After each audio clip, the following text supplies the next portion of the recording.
এক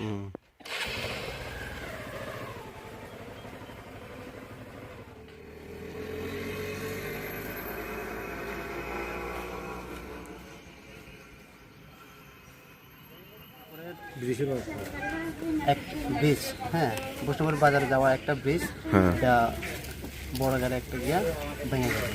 ঠিক হয়েছে নি এখনো? না, এখনো ঠিক হয় না। কতদিন হইব? সপ্তাহখানি থেকে আরো বেশি হতেছে। তো তোমরা এখন বৈষ্ণবপুরে তো প্রচুর গাড়ি আপ ডাউন করে, এখন সপ্তাহখানি হয়েছে আমরা বৈষ্ণব রোডে সবসময় গাড়ি চালাই, অটো চালাই। তো দেখা গেল যে গত শুক্রবারে সকালবেলা ভোর 5টা সাড়ে 5টার দিকে একটা পাথর বোঝাই বড় গাড়ি ব্রিজ, বৈষ্ণবের সংলগ্ন যে ব্রিজ আছে লোহার ব্রিজ, এই লোহার ব্রিজের মধ্যে মানে ভেঙে পড়ে যায়।